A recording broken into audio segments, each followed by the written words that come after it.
Mau tanya Pak Ustadz, bagaimana cara menghancurkan Donald Trump yang melarang umat Islam beribadah di Amerika Serikat? Mantap. Kita umat Islam ini sekarang, jangankan menghancurkan Donald Trump, Donald Bebek aja pun terbaik. Tengoklah anak-anak kita permainannya apa, tontonannya apa, Amerika semua. Oleh sebab itu maka adanya pernyataan begini, ini menunjukkan kita masih punya izzah jati diri. Ada orang tak peduli lagi. Ada orang tak peduli lagi dengan ini. Biar sajalah. Tapi masih ada orang peduli, alhamdulillah. Bagaimana cara melawan Amerika ini? Kata Syekh Muhammad Mutawalli Asy'arawi, kalau dilawan mereka dengan kekuatan, mereka jauh. Tapi ada kekuatan yang tak bisa mereka kalahkan, yaitu kekuatan ikatan kita dengan Allah Subhanahu wa taala. Jaga. Ada seorang berkeyakinan melawan Amerika dengan cara ledakkan kedutaannya, bunuh turis-turisnya.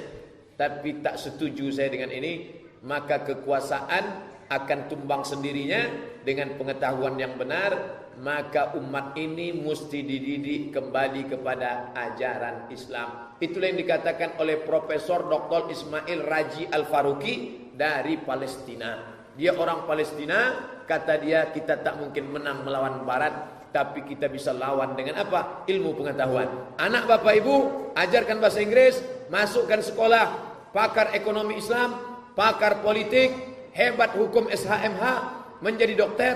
Dia yang akan menolong agama Allah nanti.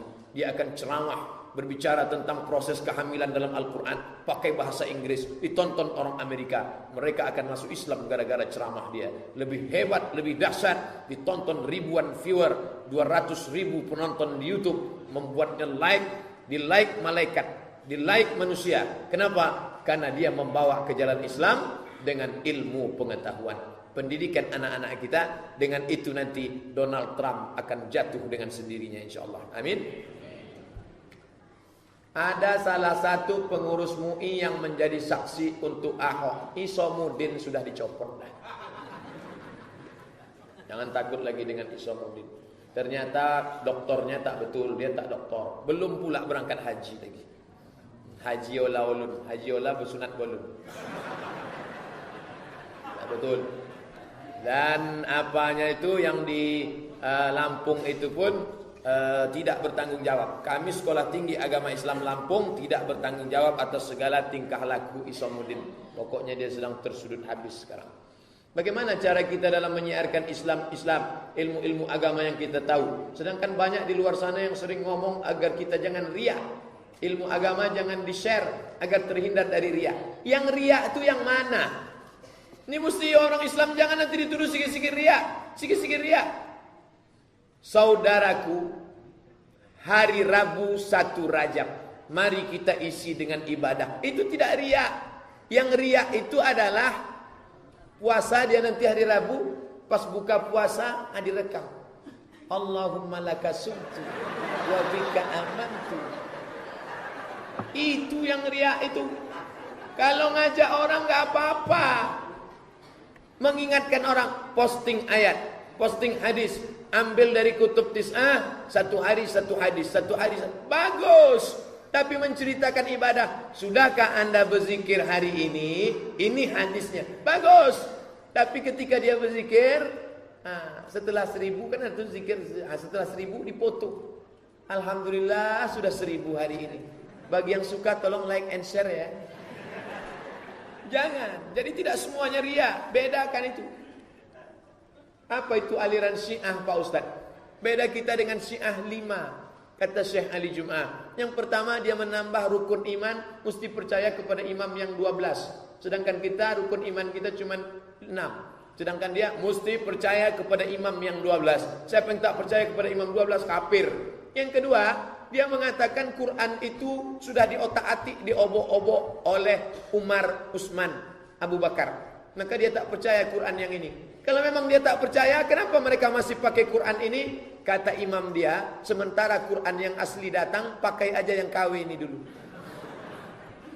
Yang ketiga, kita kalau disebut nama sahabat radhiyallahu an, nanti sholat tarawih, Al-Khalifatul Awal Abu Bakrin Siddiq radhiyallahu an. Kalau dia enggak, Abu Bakar laknatullah alaih. Itu perbedaan kita. Yang keempat, mereka mengatakan Allah itu bada yabdu bada. Allah setelah mencipta, dia tak tahu apa yang akan terjadi ke depan. Sedangkan imam-imam tahu. Imam-imam lebih hebat daripada Allah. Yang keenam, yang kelima, ini yang payah. Ada namanya taqiyah. Taqiyah itu apa? Kalau dia datang ke Pekanbaru, dia ngaku ahlu sunnah. Kamu Syiah ya? Enggak, saya Sunni. Kalau kebetulan banyak orang NU, kamu Muhammadiyah ya? Enggak, saya NU. Saya Sunni. Tapi begitu dia sudah banyak, tapi katanya kamu Syiah. Enggak, saya Susi. Apa itu? Sunni Syi'i. Payah berdebat dengan dia. Kenapa? Dia bunglon. Ketika dihinggap hijau, hijau. Hinggap coklat, coklat. Ini 5 perbedaan kita dengan dia. Cara mengetahui kriteria aliran Syiah gimana Pak Ustaz? Awal-awal pengajiannya tentang cinta ahli bait. Oh Husain, kami mengenang kematianmu ya Husain. Labbaik ya Husain. Orang Islam pun sedih mengenang Sayyidina Husain. Husainnya tak salah, Sayyidina Al-Hasan, Sayyidina Husain. Tapi mereka mencomot nama ini, lalu ujung-ujungnya nanti adalah mencaci maki Abu Bakar dan Umar, karena mereka mengatakan Abu Bakar dan Umar merampas kekuasaan yang sebetulnya milik Ali. Fitnah kepada Abu Bakar dan Umar.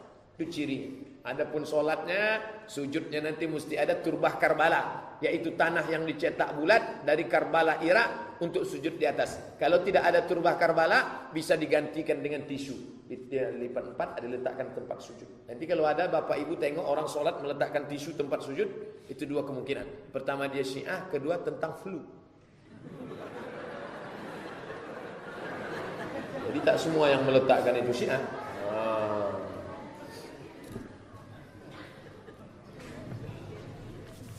Ustaz, apa yang menjadi pedoman dalam meluruskan shaf dalam solat? Qadamun bi qadamin, kaki dengan kaki. Mangkibun bi mangkibin, bahu dengan bahu. Ini shaf. Ini shaf, ujung sajadah, maka tumitnya di ujung shaf. Ini shaf, ini sajadah kita kan cantik nih. Ujung tumit di ujung sajadah. Ini ujung sajadah, tumit. Jadi tumitnya yang sama rata. Adapun ujung kakinya tergantung kaki masing-masing. Kalau kakinya panjang ya panjang lah, enggak? Kalau pendek. Wa kana ahaduna yulziqu. Salah seorang di antara kami menempelkan kakinya dengan kaki sahabatnya. Salah seorang di antara kami, kata Anas bin Malik, menempelkan kakinya. Jadi kalau ada orang yang kakinya ditempel dia nyaman, diam aja. Tapi ketika ditempel dia agak geli-geli sedikit, geser sedikit. Nah, jangan asik mengurus kaki kita. Apakah ujung kaki atau tumit Pak Ustaz? Ujung kaki, tumit. Ini tumit, bukan depan. Tumitnya yang sama rata, tumit belakang. Sebab banyak orang yang tak memperhatikan hal ini. Perhatikanlah sesudah ini. Itu kan ada stiker tuh. Dilarang tidur di masjid. Dilarang tidur di masjid. Dilarang HP berbunyi. Buatkan satu lagi stiker, gambar tumit, luruskan tumit. Ada tuh stikernya, cari cetak. Ada gambar right, wrong. Yang right, tumit rata. Yang wrong, ujung rata, tumit berserak-serak di belakang. Apakah boleh jamaah mengeraskan suara dalam solat sehingga mengganggu orang yang lain? Solat itu bacaannya dibaca hamsah. Hamsah itu diagak-agak dengar telinga. Solat zuhur. Yang mendengar telinga kita, bukan telinga orang. Kalau ada orang sholat sampai suara dia didengar orang lain, ada 2 kemungkinan. Pertama dia jahil, yang kedua pokak.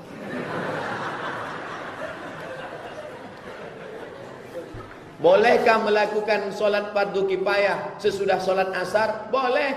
Apa dalilnya? Ada sebab. Tidak boleh sholat setelah asar, setelah subuh, kalau tak ada sebab. Tapi kalau ada sebab boleh. Habis sholat asar, masuk ke masjid. Usolli sunnatan tahiyatal masjid. Loh, ini setelah asar tak boleh sholat? Boleh, karena ada sebabnya. Sebabnya apa? Masuk masjid. Sholat jenazah apa sebabnya? Ada orang mati. Kalau tak ada orang mati, ada sholat jenazah? Ya tak ada. Boleh. Karena orang beranggapan tak ada sholat sesudah asar. Maka disegerakanlah fardu kifayah sebelum asar. Bagus, lebih cepat, lebih baik. Orang meninggal itu tak usah nunggu asar. Pagi itu gali tanam cepat-cepat. Asri'u lahu, cepat-cepat kuburkan. Begitu kata Nabi. Apakah Syiah sudah ditetapkan sesat oleh MUI Riau? Fatwa tidak mesti dari MUI provinsi. Sudah keluar fatwanya dari MUI Jawa Timur. Kenapa tidak pusat? Karena pusat berdekatan dengan pemerintah. Maka MUI Jawa Timur sudah mengeluarkan. Maka di mana-mana MUI seluruh Indonesia itu memakai fatwa MUI Jawa Timur. Jadi jangan nanti, ini kan MUI Jawa Timur, tidak berlaku di Riau. MUI Jawa Timur disahkan MUI Pusat, berlaku untuk seluruh Indonesia. Bahkan fatwa yang di Malaysia bisa kita pakai di sini. Jadi tidak mesti MUI Riau untuk mengeluarkan fatwa sesat. Itu kalau dikeluarkan lagi nanti namanya fatwa di atas fatwa. Pak Ustadz, saya mau tanya, dosakah seorang istri rajin sedekah infak tapi suaminya pelit? Yang dia sedekahkan ini duit siapa? Istri bersedekah, iya. Yang disedekahkannya duit siapa? Duit dia sendiri, ya tak apa-apa. Dia kerja, dapat gaji. Atau dia anak orang kaya, punya tanah kau sebut lebar, ya dia bersedekah, tak apa-apa. Tapi kalau dia sedekah pakai duit suaminya, dia tak bisa, dia mesti izin. Suamiku, aku mau bersedekah. Jangan. Ya dia tak usah sedekah. Kalau gitu seumur hidup dia tak bisa bersedekah, Pak Ustaz. Likulli sulama minkum sedekah. Setiap tulang-tulang sendimu ini sedekah. Apa sedekah tulang sendi? Subhanallah, subhanallah, subhanallah. Banyak-banyak. Subhanallah, walhamdulillah. Suaminya nanya, kamu ngapain nyanyi dari tadi? Aku bersedekah, Bang. Sedekah apa? Suamiku pelit betul, tak keluar duit. Ustaz, saya tanya bagaimana kaligrafi yang berisi ayat kursi yang diyakini akan mendatangkan rezeki dan melakukan amal salat. Bagaimana menulis ayat yang diyakini punya keutamaan? Boleh. Dalilnya apa? Perlakuan ulama kalangan salaf. Buka buku 37 masalah populer, mengkaji dalam masalah bid'ah. 70 halaman tentang masalah bid'ah. Apa diantaranya? Kalangan salaf menganjurkan menuliskan ayat Quran, dimasukkan ke dalam air atau membacakan ayat, ditiupkan ke air untuk mendatangkan rahmat, mempermudah orang melahirkan, mengusir hantu setan jembalang tanah, suster ngesot, jin genderuwo dan lain sebagainya. Itu menunjukkan ayat-ayat Quran punya keutamaan. Tapi bukan keutamaan itu datang dari ayat itu. Itu hanya asbab saja, tapi yang datang itu adalah dari Allah Subhanahu wa taala. Melakukan amalan salat gaib untuk guru, dianjurkan guru spiritual teman saya. Tak ada amalan solat gaib. Yang ada adalah solat 2 rakaat sebelum berdoa. Dianjurkan solat sunat 2 rakaat sebelum berdoa. Apa itu namanya? Hajat. Kalau ada orang mengatakan tak ada tuh solat hajat, itu solat istikharah. Isinya adalah hajat. Hajatnya mau apa? Hajat supaya anak cepat lahir, anak supaya rajin sekolah, supaya bisa punya anak, supaya bisa menikah, supaya bisa nikah lagi. Mana tahu istrinya meninggal, ibu mau marah aja. Untuk apa sholat gaib itu Pak? Tak ada sholat gaib. Dianjurkan berdoa, sebelum berdoa itu sholat sunat 2 rakaat. Ini saya ceritakan. Nabi bertamu ke rumah orang. Setelah dia bertamu di rumah orang itu, orang itu ngasih dia makan, ngasih dia minum. Selesai dia makan, dia minum, dia pun mau pulang. Sebelum pulang Nabi sholat sunat 2 rakaat. Itu sholat sunat apa namanya itu? Usolli sunatan 2 rakaat, udah dikasih orang makan gulai enak. Nabi mau mendoakan sahibul bait itu, murahkan rezekinya, panjangkan umurnya. Sebelum berdoa kita dianjurkan sholat sunat 2 rakaat. Niatnya apa? Hajat. Hajat yang akan dimohonkan kepada Allah. Jadi bukan sholat gaib namanya. Sholat sunat 2 rakaat sebelum memohon kepada Allah Subhanahu wa ta'ala. Terima kasih Pak Ustaz. Kembali kasih. Bahasa Inggrisnya kan gitu. Thank you, welcome. Barakallah, Allah barik fik wa iyyakum. Kalau ada orang menyebut kita barakallahu fik, jawabannya wa iyyakum. Orang kita ini tak menjawab barakallah.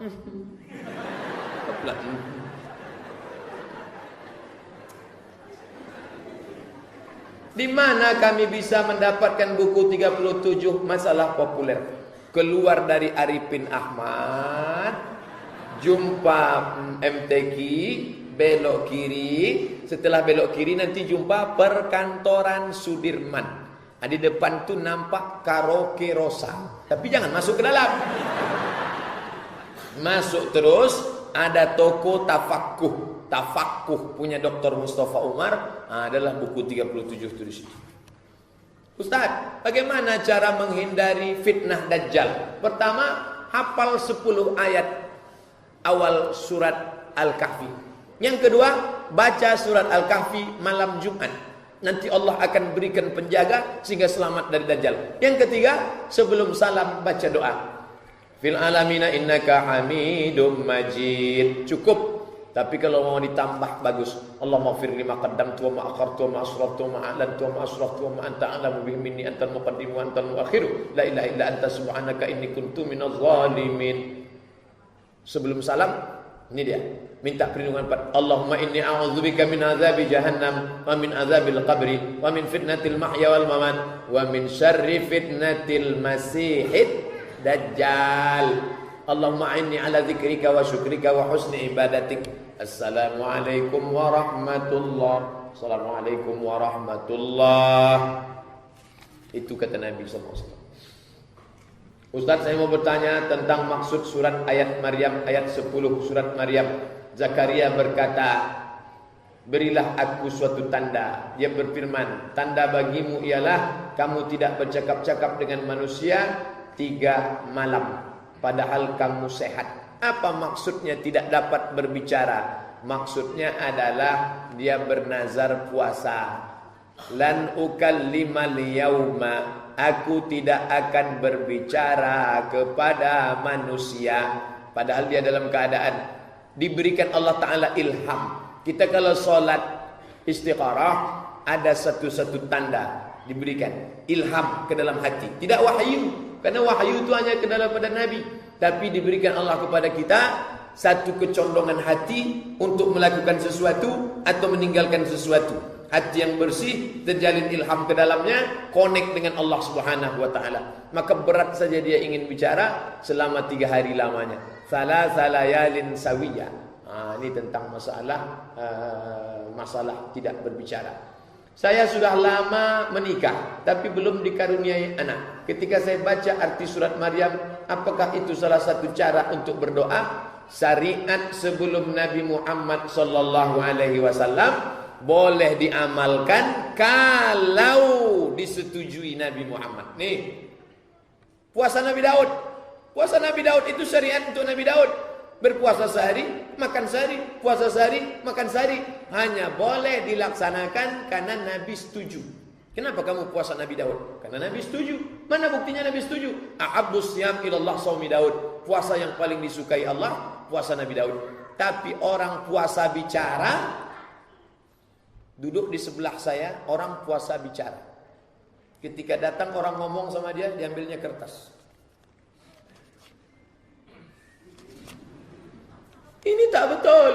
Karena ini bukan syariat Nabi Muhammad SAW. Kita tidak disuruh puasa bicara. Makanya di bulan Ramadan kita tetap bicara. Tapi bicaranya yang baik-baik. Kalau bicaranya kotor, manlam. Siapa yang tidak meninggalkan qaulaz zur, kata-kata dusta bohong, falaisa lillahi hajatun fi ayyada'a ta'amahu wa syarabahu. Allah tidak akan berikan balasan. Dia tinggalkan makan, dia tinggalkan minum, tapi tak ditinggalkannya bicara kotor. Kalau ada orang Islam puasa bicara, maka tidak sesuai ajaran Nabi Muhammad. Man ahdatsa fi amrina hadza, siapa yang membuat suatu ibadah tak ada dalilnya sama sekali, fa huwa raddun, maka dia mardud, tak diterima. Ibu, bapak ingin suatu hajat, maka dengan cara yang syar'i. Apa itu? Bernazar. Kalau nanti aku punya anak, aku akan bersedekah ke fakir miskin. Seperti nazarnya Hannah, ibunya Maryam. Rabbi inni nazartu laka ma fi batni. Aku bernazar kepada engkau ya Allah, kalau aku punya anak nanti muharrara, aku ingin dia menjadi pelayan Baitul Maqdis. Bernazar boleh. Bahkan dalam kitab-kitab fikih ada namanya babun nuzur wal aiman, bab nazar dan sumpah. Karena kafarat nazar sama dengan kafarat sumpah. Saya ingin bertanya di luar tema kajian. Bagaimana saya mengenali orang akan menjadi pendamping hidup saya? Hanya bertemu beberapa kali dan saya tak mengenal siapa teman dekatnya. Saya ingin pernikahan yang barokah tanpa didahului oleh aktivitas pacaran. Nabi Musa dengan anak Syuaib ketemunya cuman dari sumur ke rumah. Kira-kira dari sumur ke rumah berapa jauh tuh? Kata anak Syuaib, inna khaira man ista'jartal qawiyul amin. Hai ayah, kalau engkau mau mencari pekerja untuk pengembala kambing, carilah orangnya kuat dan amanah. Kata Syuaib, mana orangnya? Inilah orangnya Musa. Kok tahu kamu dia kuat? Tadi ya, waktu kami ngantri mau ngambil air di sumur, didorongnya batu. Padahal batu itu sudah didorong 30 orang tak bisa. Tapi dia bisa. Dari mana kamu tahu dia amanah? Tadi waktu kami jalan dari sumur mau ke rumah, kami di depan, dia di belakang. Tiba-tiba angin bertiup kencang. Nampak lekuk tubuh kami. Dia suruh kami ke belakang, dia yang ke depan. Dia amanah, tak mau menengok tubuh kami. Begitu orang zaman dulu, bertiup angin baru nampak tubuhnya. Sekarang tak bertiup pun nampak. Jadi tak perlu kenalan lama-lama. Pacaran itu bohong. 2 tahun pacaran tipu saja semua. Bohong, bohong, bohong, bohong. Sikit aja terpeleset. Kenapa Adinda? Begitu dah punya anak, mana mata kau tadi? Saya ingin bertanya bagaimana menghadapi mertua yang tidak peduli dengan anak dan menantunya. Mertua saya hanya peduli dengan dirinya saja. Dan terkadang tidak adil dengan anaknya, suami saya, dan adik-adiknya. Mohon Pak Ustadz, tengok dulu umurnya. Kalau umurnya 60 ke bawah, dia masih bisa diajar. Tapi kalau 70, 80, tunggu-tunggu aja lah. Orang tua itu macam Quran buruk. Dibaca tak terbaca, dibuang berdosa. Mau dibaca tak terbaca lagi. Lobang-lobang sudah banyak dimakan rayap. Mau dibuang berdosa. Jadi gimana? Tunggu aja, lama-lama hilang sendiri. Penganut Syiah, bagaimana cara kita mengenali dia itu penganut Syiah? Sedangkan mereka sedang bertaqiyah. Lama-lama ketahuan. Nanti dia sikit-sikit ikut 2, 3, 4 kali mencaci maki Abu Bakar dan Umar. Dia tengok jamaah ini sudah mulai kuat, dia mulai, Abu Bakar itu sebenarnya merampas kekuasaan Ali. Ini udah Syiah nih. Atau dari cara sholatnya, tepuk, setiap gerakan angkat tangan, angkat, mau ruku angkat, mau sujud angkat, angkat dari sujud angkat, dan tak pakai salam, pukul-pukul, tangan lepas ke bawah. Tapi tak semua yang tangan lepas ke bawah itu Syiah, karena Maliki tangannya lepas juga ke bawah. Ini nanti ketahuan, Allah bukakan. Makanya kita doa, Allahumma arinal haqqa haqqa warzuqna ittiba'ah. Tunjukkan pada kami yang hak, beri kami kekuatan mengikutinya. Wa arinal batila batila warzuqna ijtinabah. Berikan kami kekuatan supaya menjauhi yang batil ya Allah.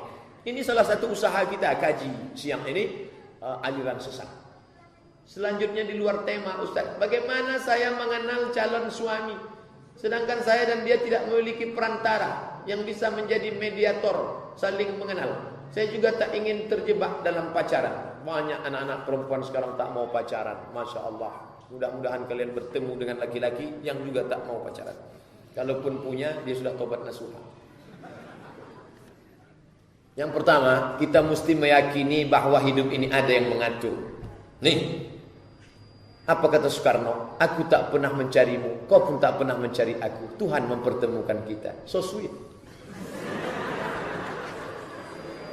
Jadi banyak orang sekarang merasa dia mengatur hidup dia. Dia lupa ada Al-Mudabbir. Salah satu Asmaul Husna Al-Mudabbir. Dia yang maha mengatur. Maka kita mesti minta kepada dia yang maha mengatur. Berapa banyak pertemuan yang di skenario tak berhasil bertemu. Tapi berapa banyak. Ibu dulu ketemu dengan bapak ini gimana ceritanya? Tak sengaja Pak Ustaz. Aku pun tak mau ketemu dia. Oleh sebab itu maka, tapi jangan pula gara-gara ini lalu tak mau berusaha. Kamu gimana? Apa usaha untuk ketemu? Udahlah, aku serahkan aja sama Allah. Itu pun tak betul. Maka ada seimbang antara usaha dan doa. Ada ustaz, ada murabbi, ada kawan, ada sahabat. Tanya sifat-sifatnya, tanya kawannya. Nah, itu. Tapi insya Allah kalau dijaga, jangan sampai terjebak pada pergaulan bebas yang sekarang. Banyak berdoa, minta tolong kepada Allah. Allah tak akan sia-siakan. Innallaha la yudhi'u ajral muhsinin. Allah tak akan sia-siakan orang yang berbuat baik. Ajaban. Orang beriman itu menakjubkan. In asabathu sarra, kalau datang yang menyenangkan hatinya, syakar, dia bersyukur. Kana khairan lahu, baik bagi dia.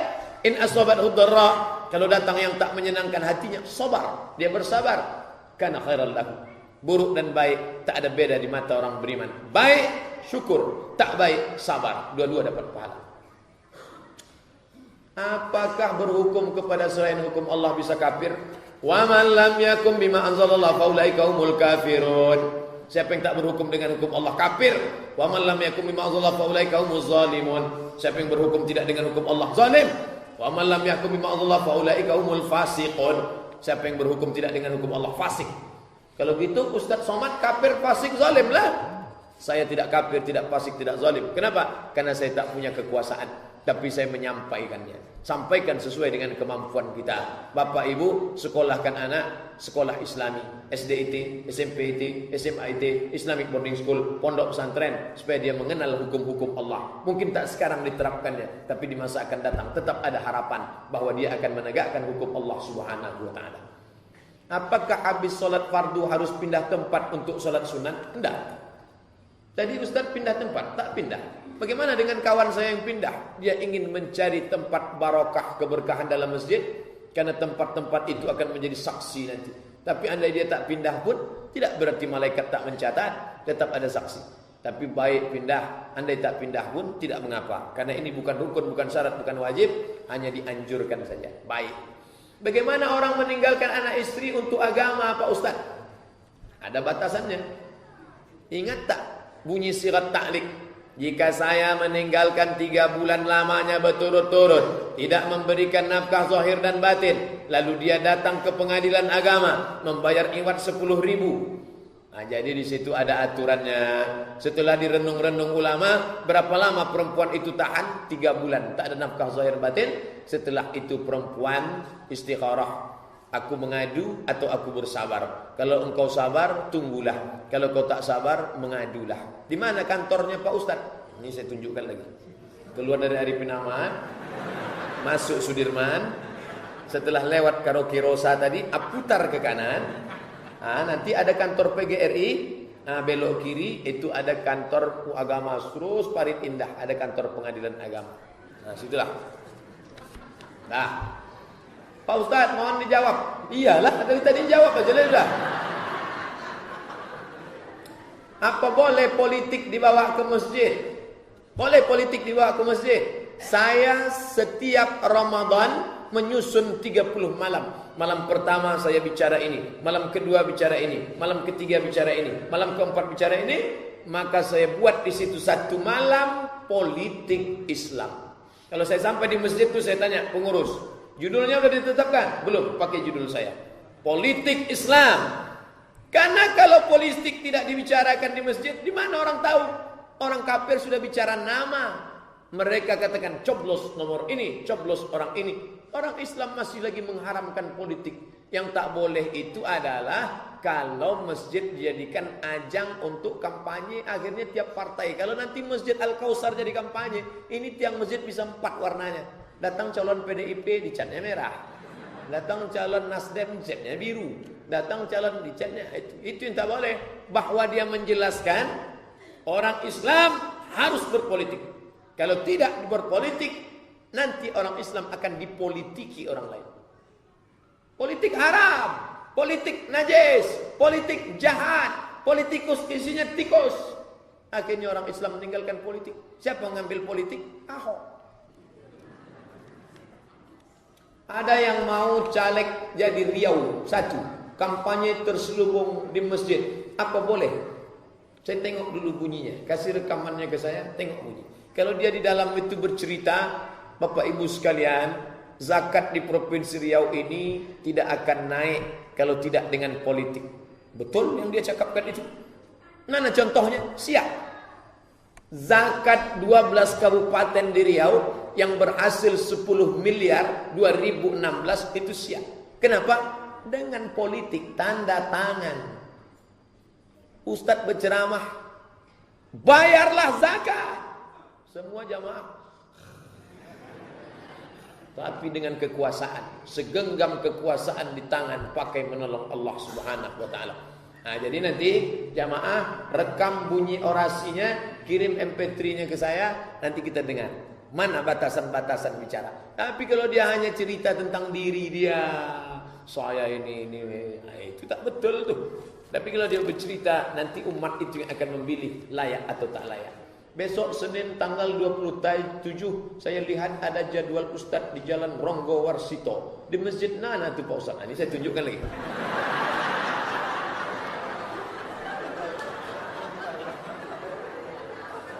Dari Arifin Ahmad terus Sudirman, nanti sampai flyover sebelum Ar-Rahman, belok ke kanan, masuk Patimura. Selesai Patimura, terus setelah sekolah polisi, belok ke kiri, jumpa lampu merah Ronggo Warsito, belok ke kanan. Sebelum rumah sakit Lancang Kuning, ada masjid putih sebelah kiri. Di depan rumah dinas Pak Ayat Cahyadi. Berhentilah situ. Tempat parkirnya carilah sendiri. Tak pula saya tunjukkan juga lagi.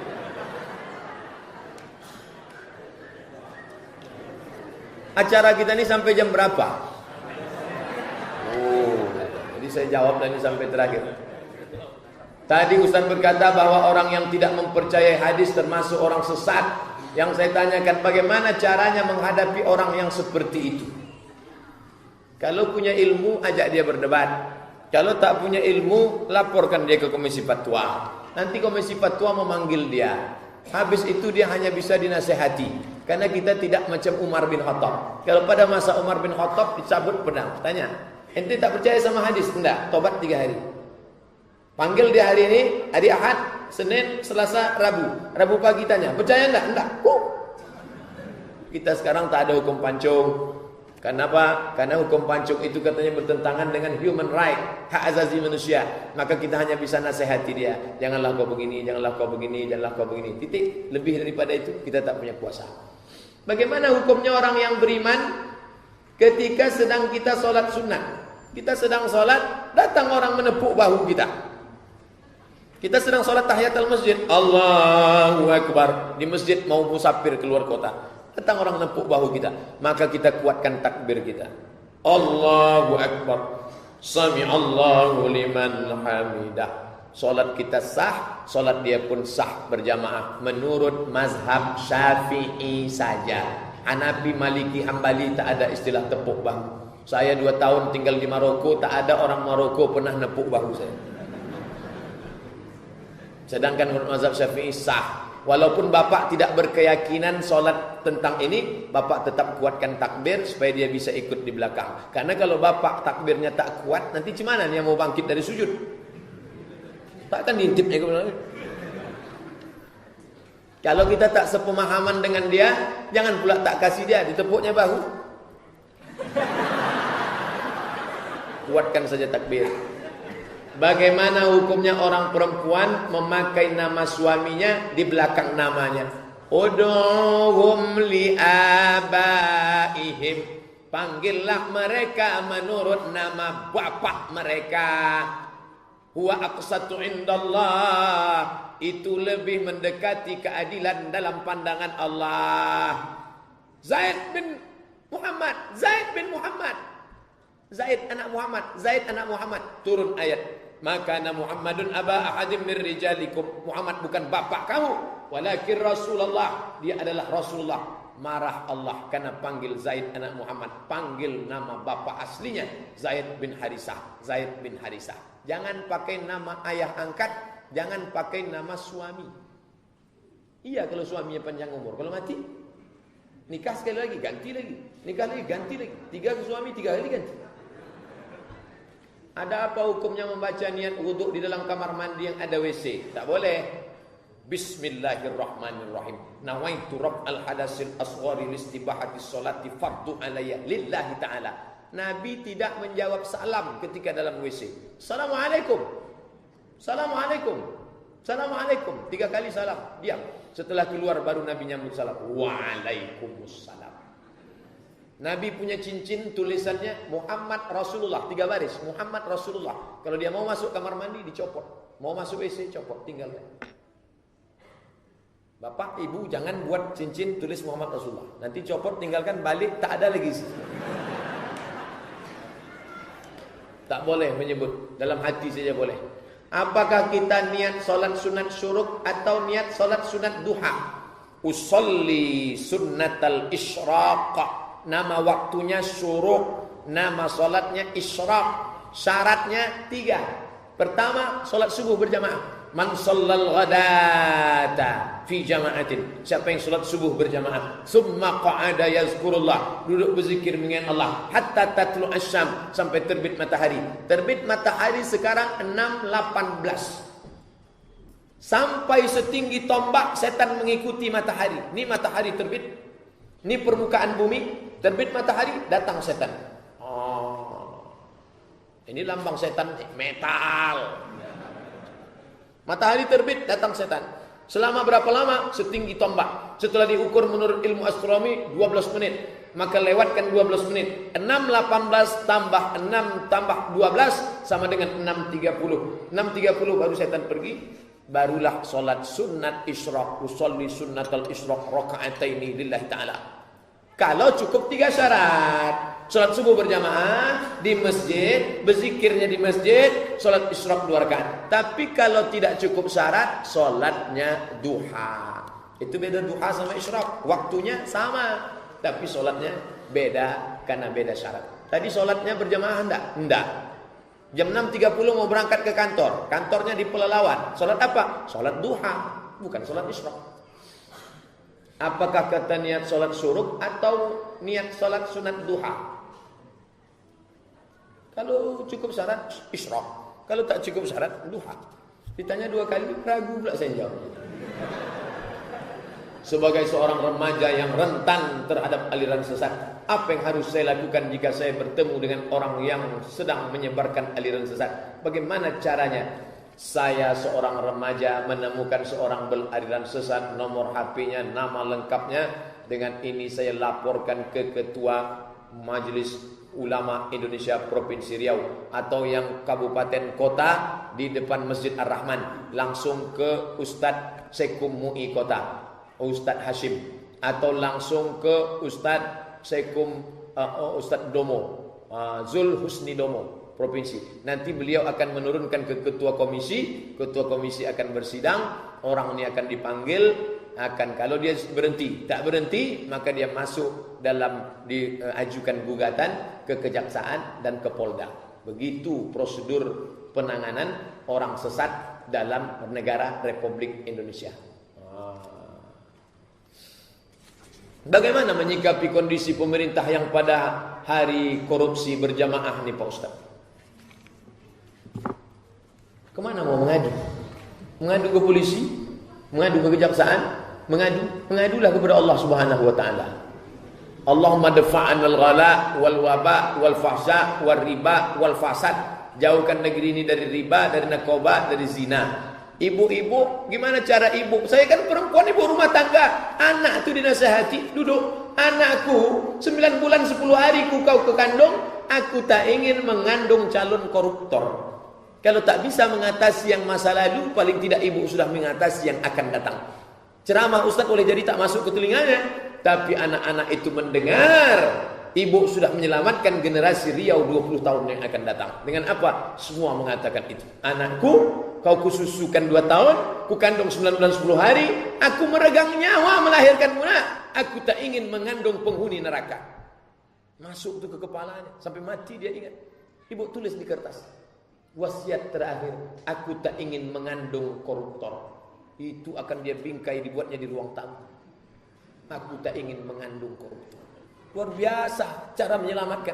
Terlalu banyak yang sudah mencaci maki masa lalu sehingga lupa dia menghidupkan lilin untuk masa depan. Ini penting. Kami aktivis mahasiswa selalu menyampaikan dan mengingatkan pemerintah. Tapi kadang masyarakat berpikiran negatif dengan mahasiswa. Bagaimana pendapat Ustaz? Masyarakat yang berpikiran negatif itu terlalu banyak makan haram. Sehingga isi kepalanya itu haram. Nasiyatin ubun-ubun, kazibatin pembohong, khotiah penipu. Kalau saya pribadi sebagai dosen, bangga saya menengok mahasiswa dengan tanda kutip, jangan pula yang merusak, anarkis. Mereka inilah yang menyuarakan. Mahasiswa bebas bersuara, berkreasi, tapi tetap dengan ada koridor-koridor agama. Jangan mudah dibayar karena kepentingan. Jelaskan tentang Wahabi Pak Ustadz. Wahabi ini panjang ceritanya. Baca sajalah buku saya 37 masalah populer, masalah yang ke-36, ke-37 Syiah, ke-36 Wahabi. Jelas sejelas-jelasnya situ. Boleh difotokopi, bagi ke kawan-kawan. Kalau mau di-share dalam bentuk PDF, ambil yang Wahabi Syiah, pendek itu. 36, 37, share Twitter, BBM, WhatsApp, bagus. Adakah cara atau doa khusus untuk terhindar dari aliran sesat? Ya, minta Allahumma inna nas'aluka salamatan fid din. Selamatkan kami dalam agama supaya jangan masuk aliran sesat. Karena banyak yang kita punya memperdalam ilmu agama, namun awam akan pengetahuan. Ngaji. Tidak ada alasan orang Riau ikut aliran sesat. Tafsir ada Dr. Mustafa Umar. Fikih ada Dr. Mawardi Muhammad Saleh. Filsafat ada Dr. Saidul Amin. Lengkap semuanya. Di An-Nur subuh, tak bisa subuh. Di Ar-Rahman ada zuhur. Anda bertanya, mufti menjawab. 2 hari, Senin Selasa. Dr. Mawardi Muhammad Saleh 13 tahun di Madinah, S1, S2, S3. Kalau udah 13 tahun di Madinah, mengigaunya pun bahasa Arab. Orang Riau tuh. Apakah MLM itu halal atau haram? Tengok dulu. Salah satu cirinya adalah modal awalnya balik apa tidak. Bila Anda menyetorkan uang 300.000, Anda berhasil mengajak 30 orang, maka akan menjadi 30 juta. Berhasil mengajak 300 orang, akan menjadi 3 miliar. Berhasil mengajak 3.000 orang, akan menjadi 3 triliun. Anda sudah punya pesawat pribadi. Orang tadi pun langsung sudah merasa duduk di atas pesawat pribadi. Dia lupa duit 300.000-nya hilang. Duit itulah yang diputar. Salah satu cirinya balik atau tidak. Kalau balik, ada kemungkinan boleh. Tak balik, hilang. Duit Anda sedang diputar. Apa bedanya dengan Pandawa dan Dimas Kanjeng? Bagaimana cara kita menanggapi cara solat yang berbeda-beda? Selama masih tidak keluar 4 mazhab, maka tidak masalah. Bismillahirrahmanirrahim. Syafi'i, Hanafi, Hambali. Allahu Akbar. Alhamdulillahi Rabbil Alamin. Maliki. Selama tak keluar. Masalah ngangkat tangan, sebahu. Allahu Akbar. Ada hadisnya, setelinga. Allah. Buka www.youtube.com, tulis di situ Somad Solat, enter. Lengkap video. Bedah buku 77 tanya jawab solat. Tulisannya dalam buku, download gratis 180 halaman. 77 tanya jawab solat. Mana yang solat menurut 4 mazhab? Ada pula Ustaz Khairi spesialis solat 4 mazhab di Masjid Al-Falah, di Masjid An-Nur. Tidak ada halangan orang Pekanbaru untuk tidak tahu tentang masalah ibadah. Pengajian merata-rata masjid. Bagaimana cara membangkitkan semangat remaja, anak muda untuk bisa meramaikan masjid, Pak Ustaz? Inilah contoh anak muda. Libatkan mereka dalam kepanitiaan. Nanti buatkan acara khusus untuk mereka. Buat Sabtu mereka sekolah, Ahad.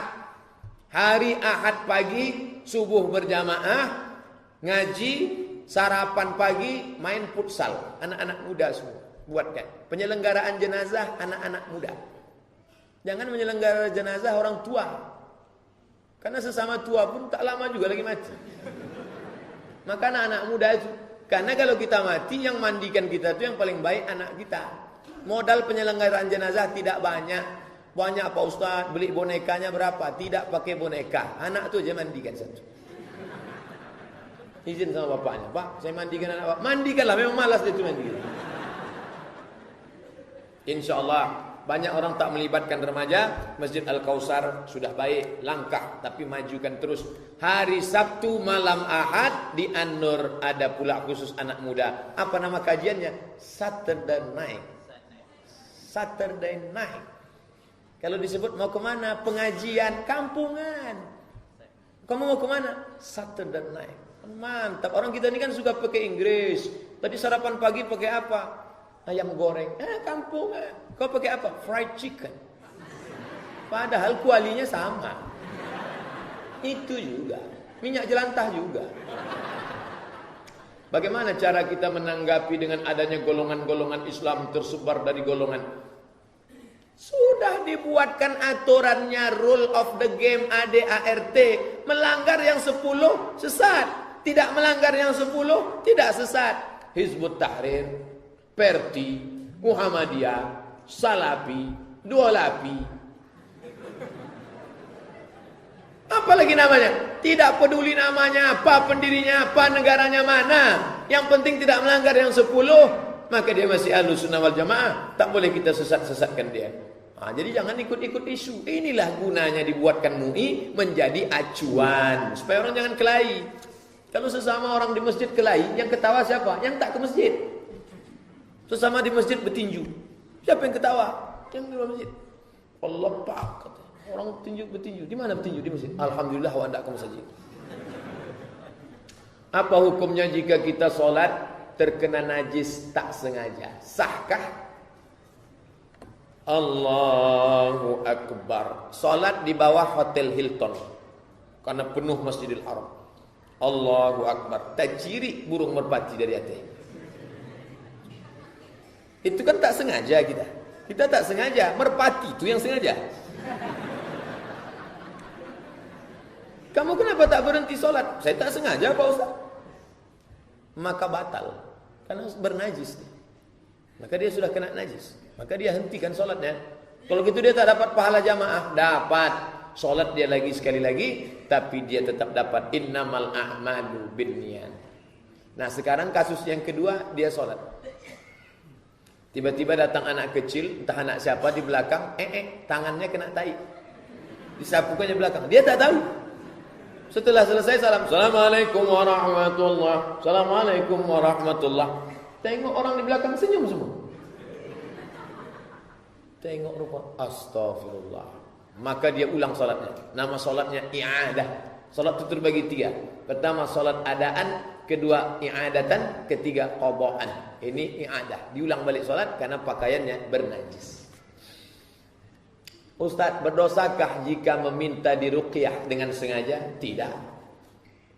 Tapi katanya tidak akan masuk surga, tidak dihisab. Itu salah satu sifatnya la yastarqun, tidak minta ruqyah. Bagaimana kalau dia minta ruqyah? Yang dimaksud minta ruqyah di situ 3. Pertama, minta ruqyah syirkiyah, karena dalam ruqyahnya ada berbau-bau syirik. Yang kedua, dia meyakini ruqyah itu yang menyembuhkan dia. Itu yang tak boleh. Kalau yang meyakini menyembuhkannya Allah, maka tidak apa-apa. Yang ketiga, dia meyakini bahwa yang menyembuhkan itu orang yang meruqyah, roqi namanya.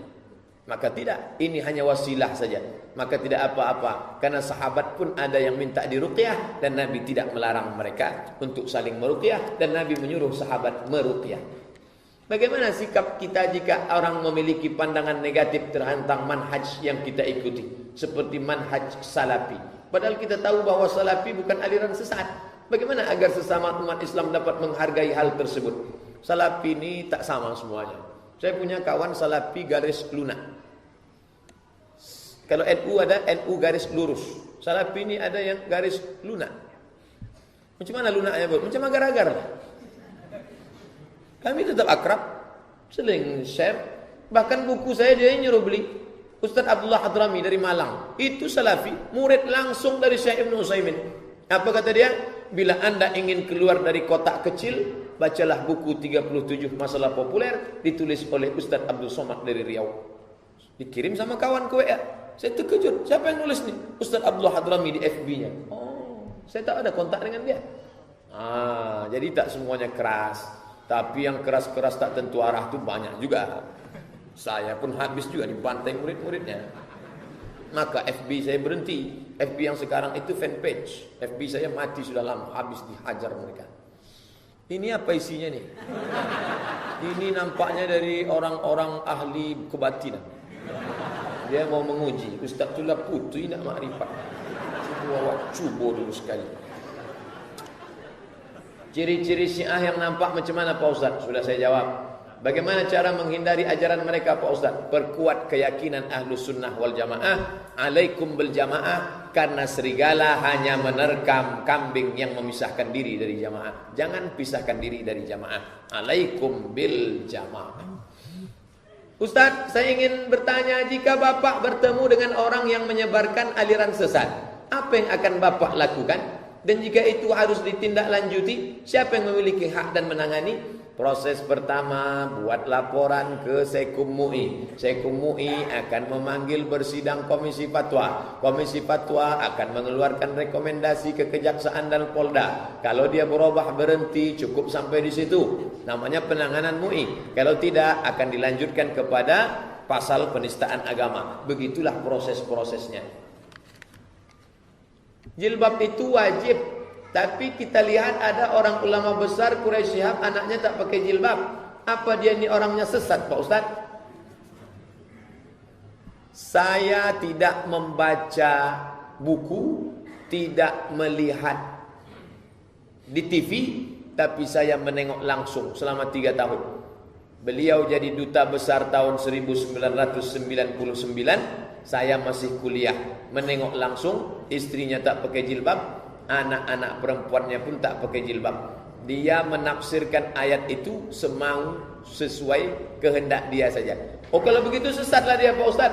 Dalam kasus ini dia keluar dari jumhur mayoritas ulama. Dalam kasus ini, karena kata Syekh Ali Jum'ah Mufti Mesir, lebih 60 mazhab ijma' sepakat bahwa hijab itu wajib.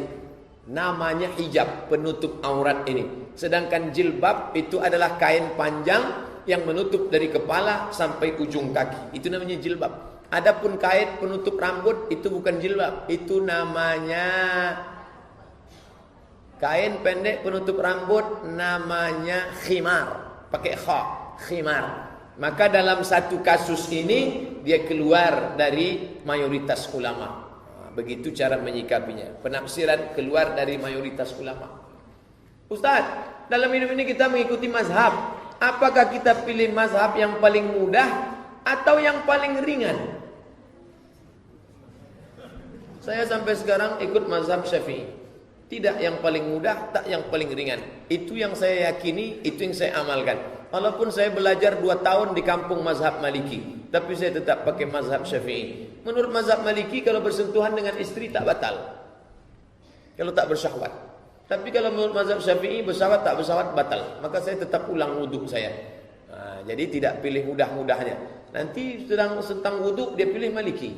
Pas tentang solat dia pilih Syafi'i. Pas tentang nikah dia pilih Hanafi. Ini namanya tatabu' rukhas. Tatabu' rukhas tak boleh, haram. Karena mencari mudah-mudahnya saja. Mazhab comot-comot namanya. Comot sini, ambil sini. Apakah aliran yang sesat sudah menyebar di Pekanbaru? Di mana tempatnya? Aliran sesat tak bertempat. Karena kalau dia bertempat langsunglah ditangkap orang. Tak bertempat, dia rumah ke rumah, bergerilya di bawah tanah. Maka yang penting ini, masyarakat kita yang sudah mengaji, pertama menyadarkan diri kalau sempat terikut-ikut. Yang kedua, kalau ada anggota keluarga, kita cepat antisipasi. Itu tujuannya kita kaji. Proses pengaduannya ke MUI sudah saya sampaikan caranya. Betulkah hari kiamat tak sampai 50 tahun lagi, Pak Ustaz? Sebab ada hadis mengatakan umur umat Nabi 1500 tahun. Bedakan antara hadis Nabi dengan ijtihad ulama terhadap hadis Nabi. Adapun yang mengatakan 1500 bukan hadis Nabi, tapi orang berijtihad terhadap hadis Nabi. Itu pendapat orang, bisa benar, bisa salah. Tapi saya kembali kepada Quran. Yas'alunaka 'anis sa'ati ayyana mursaha. Mereka bertanya kepadamu ya Muhammad tentang hari kiamat. Qul, katakan, la ya'lamuha illahu, yang tahu hanya Allah saja. Balik kepada ayat Al-Quran. Kita tidak disuruh nyari-nyari kapan hari kiamat. Kita hanya disuruh mempersiapkan diri, berinfak, bersedekah, berwakaf, berilmu, beramal, sholat, menyiapkan diri untuk bekal menghadapi hari kiamat. Sekarang banyak orang saking sibuknya mencari kapan hari kiamat sampai tak beramal untuk hari kiamat. Apakah menabung di bank konvensional itu haram? Kalau dikatakan menabung di bank konvensional itu haram, nanti orang Islam menyimpan duit di bawah bantal. Kalau yang disimpan itu 1 juta masih bisa di bawah bantal. Kalau 1 miliar lebih besar duitnya dari bantalnya. Maka mau tak mau di mana disimpan? Di bank syariah, bank muamalat, atau yang bank syariah, Rio Kepri syariah. Tak bisa kata dia, bank konvensional juga Pak Ustaz, saya tinggal di kota yang tak ada bank syariah. Maka simpanlah di bank konvensional, bunganya jangan diambil. Kata Syekh Yusuf Qardawi, bunganya bukan milik kita, milik umat, balikkan ke umat. Berikan ke lembaga yang dinikmati umat, maslahat orang banyak. Anak yatim, fakir miskin, orang jompo, masjid. Alhamdulillah Pak Ustadz, setiap dapat bunga saya serahkan macam yang Ustadz sebut. Berapa bunganya? 10.000. Patutlah. Kalau 1 juta, saya istikharah. Misalkan kita buang air kecil, terus percikannya menempel ke kaki celana. Apakah sholat kita sah Pak Ustaz? Tidak. Yang bernajis tidak sah. Makanya kalau buang air kecil, jongkok. Tidak memercik. Makanya dulu kalau bertamu ke rumah orang-orang, "Makcik, numpang sholat ya?" "Ya, tunggu kejap." Apa dibawakannya? 2, sarung sama peci. Karena dia takut celana kita itu terpercik. Kalaupun terpaksa, karena tak mungkin jongkok, harus tegak, naikkan kaki celana ke atas, selesai itu siram. Jangan sampai kena ke kaki celana. Adapun ke betis, siram. Adapun satu-satu titik yang tak bisa terelakkan, ma'fu anhu, termaafkan. Tapi jelas-jelas memercik, jatuh air ke tempat yang keras, naik memercik ke atas, nampak percikannya, maka tidak dikatakan ma'fu anhu. Batal solat karena celana bernajis. Na'udzubillah. Sejauh mana batasan pengabdian saya pada orang tua dan mertua serta saudara, baik yang sudah meninggal maupun hidup, sedangkan mereka bukan seakidah non-muslim dengan saya? Bagaimana Pak Ustaz? 2. La yanhakumullahu 'anil ladzina lam yuqatilukum fid din wa lam yukhrijukum min diyarikum. Kalau orang kafir itu tidak pernah mengusir kamu dari kampung halaman kamu, mereka tidak pernah membunuh kamu, maka kamu boleh buat 2. Antabarruhum, buat baik. Wa tuqsitu ilaihim, bersikap adil. Buat baik, sikap adil. Buat baik, sikap adil. Kasih makanan, boleh. Tapi kalau sudah masalah akidah, jangan ikut-ikutan jingle-bell Natal. Jangan ikut-ikutan cap gome, gong cipak cai. Tak boleh. Tapi kalau sekedar kunjung-mengunjung, berbagi makanan, makanan kita ke dia, makan dia kita, tak bisa. Tapi kalau sudah masalah akidah, wala ana abidu ma'abattum wala antum abiduna ma'abud lakum dinukum waliyadin. Apakah boleh kita menghadiri melayat kepada rekan kita yang meninggal namun dia non muslim? Datang, ucapkan bela sungkawa, pulang. Aku turut berduka cita, pulang. Jangan ikut misanya. Jangan ikut ritual agamanya. Datang, bela sungkawa, pulang. Titik. Bolehkah kita mengarang atau membuat ritual ibadah kepada Allah dengan mengkombinasikan beberapa ibadah menjadi satu? Ibadah-ibadah tersebut tidak ada contohnya dari Rasul. Apakah ibadah tersebut juga termasuk kesesatan? Kasih saya contoh. Ini umum.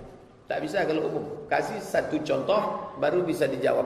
Karena yang umum itu nanti tak semua generalisir. Saya kasih contoh.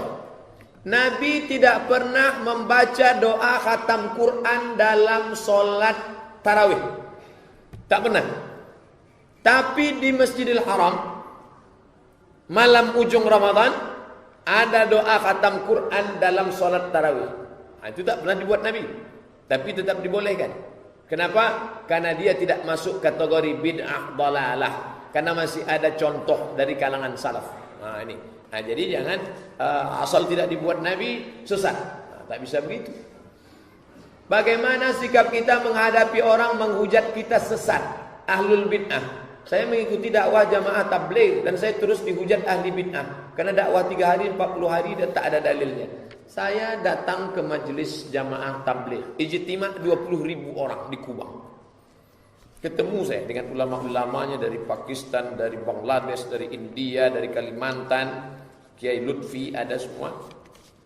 Saya tanya, kalian risih tak dikatakan orang bid'ah? Mereka senyum aja. Saya pada waktu itu sudah emosi karena saya selalu dibid'ahkan orang. Saya tanya, kalian tak marah dengan orang yang mengatakan kalian bid'ah? Mereka senyum aja. Kenapa tak marah? Musuh kita bukan mereka, Ustaz. Musuh kita PKI. Musuh kita adalah kafir. Musuh kita kristenisasi. Ternyata mereka memandang musuh itu yang besar sehingga yang kecil itu tak nampak sama sekali. Jadi kalau sebetulnya murni orang mengikut jamaah tabligh, ini yang jamaah tabligh masih setengah-setengah. Kalau yang asli ikutnya, yang sudah dalam, maka mereka tak menganggap itu kecil saja itu Pak Ustaz. Kalaulah jamaah tabligh itu diajarkan anarkis keras, Mereka ramai di Pekanbaru nih.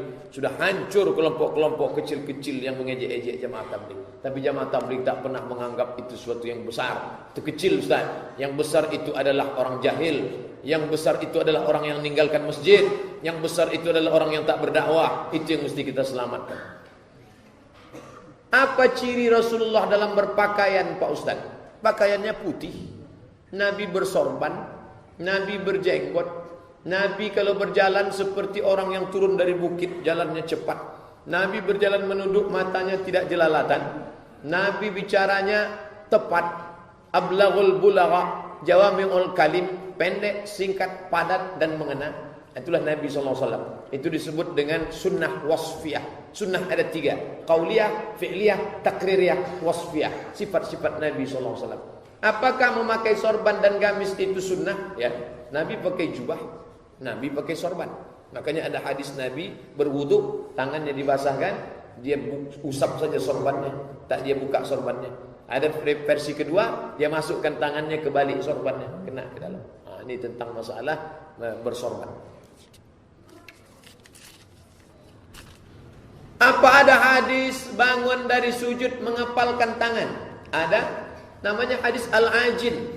Al-ajin membuat adonan tepung gandum. Ini gandum campur dengan minyak sapi. Orang kita kalau buat adonan begini, karena lunak pakai santan. Orang Arab pakai minyak padat, maka begini. Bangkitnya Nabi dari sujud itu kal-ajin, seperti orang buat adonan tepung gandum. Begini bangkit. Tapi hadis ini kata Imam Nawawi dhaif, tak bisa diamalkan dalam masalah ibadah. Katanya hadis tentang ini ajin nih dhaif. Tapi kata Syekh Albani dalam sifat salat Nabi sahih. Itu makanya orang yang ikut pendapat Syekh Albani bangkitnya begini. Sedangkan yang ikut mazhab Syafi'i bangkitnya ala rahati dengan tapak tangan. Jadi mana yang mau kami ikut Pak Ustaz? Saya begini bangkit. Kata Syekh Ibnu Utsaimin, mau begini boleh, mau begini boleh, atau bi ghairihima, atau selain keduanya. Mau begini, mau begini, mau begini. Atau dia pemain karate, begini. Atau tidak sama sekali. Maka itu bukan rukun, bukan syarat, bukan wajib. Sunnah. Namanya al-i'timad ala rahatihi. Bangkit dengan bertumpu kepada tapak tangan. Jangan katakan mesti begini. Mesti begini. Kalau tidak begini tidak sah. Nanti lama-lama begini, lama-lama begini. Bertinju di masjid. Ketawa orang luar masjid. Apa pakai cadar? Apa hukum pakai cadar dalam sholat? Menurut mazhab Syafi'i, waktu sholat wajah tak boleh ditutup. Sedangkan orang yang pakai cadar waktu sholat, dia pakai fatwa Syekh Abdul Aziz bin Baz, mufti Saudi Arabia. Kata dia waktu sholat pun tetap ditutup, tapi dengan kain yang menutup dari atas, bukan kain yang diikat dari tengah kemari. Tapi kain dari atas, ada tuh model khimar yang dari atas kainnya turun ke bawah. Beda dengan menyampul tangan dengan kaos tangan, dengan menutup tangan dengan kain yang ada jilbabnya panjang, tangannya tak disampul, tertutup dengan kain. Itu tidak menyebabkan bayar dam pada ihram. Tapi kalau dia sampul tangannya pakai kaos tangan, begitu juga ini. Jangan dipakai di tengah ini. Tapi kain panjang yang menutup dari atas, maka itu boleh, kata fatwa Syekh Abdul Aziz Ibnu Baz. Kalau nampak nanti ada perempuan wajahnya tertutup dari atas, itu dia yang membolehkan. Tapi dalam mazhab Syafi'i wajah tetap nampak. Apa hukum belum selesai membayar hutang puasa sementara sudah masuk bulan Ramadan? Karena menyusui. Ini Ramadan. Ramadan yang tinggal kemarin mesti diganti sebelum Ramadan ini datang. Qadha lah. Kalau belum mengganti sampai Ramadan ini, maka yang tinggal kemarin kena denda membayar 1 hari qadha plus fidyah. Fidyah kasih makan fakir miskin 3 kali makan. Makan pagi, makan siang, makan malam. Apakah dengan berlipatnya 2 tahun, 3 tahun, 4 tahun fidyahnya menjadi 3 tahun? Tidak. Fidyahnya tetap 1 kali. 3 kali tetap fidyahnya 1 kali. 4 tahun akan datang mau diganti, tetap fidyahnya 1 kali. 1 puasa, 1 qadha. 1 qadha, 1 fidyah. Boleh tidak kita mengkonsumsi obat dari plasenta rusa? Rusa itu binatang yang halal. Tapi kalau dia mati tak disembelih, maka dia najis. Organ tubuhnya, ususnya, buah pinggangnya, kalau dia sudah disembelih menjadi halal.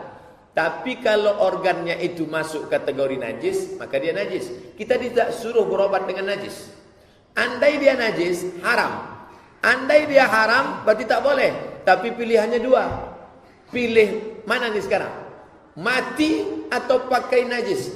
Maka boleh pakai najis karena darurat. Andai dia najis, tetap boleh pilih pakai najis karena darurat. Karena kita tak boleh pilih mati. Bapak, pilih dua pak, mati atau pakai najis? Maka pilih pakai najis, tak boleh pilih mati. Aku pilih mati aja lah, tak boleh. Dalilnya, la tulqu bi aidikum ila tahlukah. Jangan jerumuskan dirimu dalam kematian. Bagaimana kalau sholatnya terlambat karena wirid Yasin? Asar, jam berapa sekarang asar?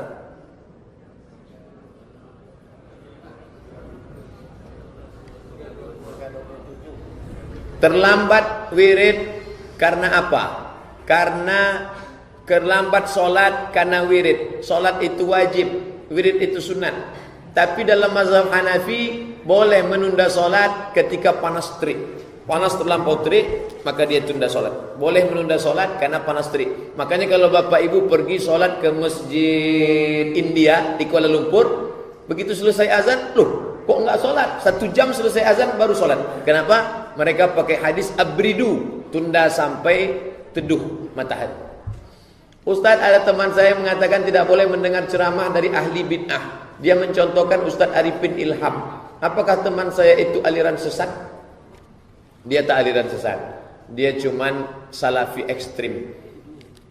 Salafi yang ekstrim-ekstrim, suruh tengok bagaimana Ustaz Basalamah datang duduk satu majelis dengan Ustaz Arifin Ilham. Itu Basalamah itu bintang 7 juga itu di salafi. Bisa dia duduk sama Arifin Ilham. Datang dia ke majelis Arifin Ilham. Tengok videonya banyak. Bagaimana memberitahu orang atau menasihatinya tentang persepsinya. Apa yang kita lakukan itu dia katakan bid'ah. Kita laksanakan karena kita yakin itu tidak bid'ah. Kita sampaikan kajian 70 halaman saya tulis. 444 halaman, 70 halamannya tentang masalah bid'ah. Baca buku 37 masalah populer. Saling hujat, saling sesat. Prihatin saya Pak Ustaz, Muslim Indonesia mengaku Ahlussunnah tapi saling hujat. Kenapa bisa terjadi? Bagaimana menyatukan sesama Ahlussunnah wal Jamaah? Karena sekarang musuh Islam, liberal, komunis, kafir, Syiah sedang bersatu. Alhamdulillah Pekanbaru sudah bersatu ustaz-ustaz. Hizbut Tahrir, Jamaah Tabligh, Salafi garis lunak, Muhammadiyah, NU, ada namanya jihadis. Masjid-masjid pindah-pindah. Terakhir di Masjid Unwir. Masjid sana, subuh Ahad biasanya. Minta nanti salah satu jadwalnya ke Masjid Al-Kausar. Ini ada 4 kertas lagi. Kita habiskan nih baru azan asar. Habis itu baru kita sholat asar. Saya mau nanya Ustaz, masalah sholat. Apa dalil sholat yang duduk tahiyat akhirnya lebih dari 2 rakaat? Mazhab Syafi'i, kalau sholat itu ada tasyahud awalnya, maka tasyahud awalnya duduk iftirash, tasyahud akhirnya duduk tawarruk. Mazhab Hambali, kalau tidak ada tasyahud awalnya, maka tasyahud akhirnya duduk iftirash, macam tasyahud awal. Sholat Jumat, sholat tahiyatul masjid, itu mazhab Hambali. Jangan terkejut, sudah lama itu, sudah 12 abad, baru sampai aja ke Pekanbaru. Apakah pas sujud kaki kita harus dirapatkan? Mazhab Syafi'i kaki renggang, mazhab Hambali rapat, baru sampai ke Pekanbaru. Bingung orang banyak, mau rapat mau renggang, sama-sama Ahlussunnah wal Jamaah. Tapi kalau dia tak pakai celana panjang bagian dalam, dia pakai jubah, pakai sarung, bagus rapat. Karena kalau renggang nampak pangkal pahanya. Berdiri dan bergoyang-goyang tahlil di tempat pemakaman. Kalau tahlil, ya ucap aja la ilaha illallah. Ustaz kalau tahlil bergoyang tak? La ilaha illallah, la ilaha illallah. Kenapa kepala Ustaz bergoyang? Saya bernapas. Yang tak boleh itu sengaja menggoyangkan, tak apa digoyang. Kau kata kenapa bergoyang? Entahlah, aku tengok orang goyang, aku goyang pula kata dia. Pak, apa hukum membunyikan musik di masjid walaupun musik religi? Suaranya keluar untuk ngasih tahu bahwa ada acara, tak apa-apa. Yang kenapa? Karena alat musik itu tidak haram. Buka fikih musik Yusuf Qardawi, semua itu tak haram. Itu kan alat musik. Bukan kentut itu. Itu alat musik. Al-ghina mithlul kalam. Musik itu sama macam cakap. Kalau baik, baik. Kalau tak baik, tak baik. Tapi jangan musik-musik Arab itu dibunyikan. Musik ya asmar latin sani. Itu bukan lagu religi itu. Lagu cinta itu. Ya asmar, wahai kau yang hitam manis. Latin sani, jangan kau lupakan aku. Bagaimana menurut MUI jamaah tabligh? Jamaah tabligh tak ada masalah. Tak ada fatwa haram jamaah tabligh. Dan menurut Ustaz, yang mengajak preman-preman ke masjid diskotik yang rambut gondrong metal-metal itu siapa? Itu jamaah tabligh lah itu. Sesudah mereka datang ke masjid baru Ustaz somad ceramah, Assalamualaikum. Yang ngetok pintu ke rumah-rumah itu siapa? Jamaah tabligh lah itu. Oh, jamaah tabligh ini bau Pak Ustaz tak mandi. Tak semuanya.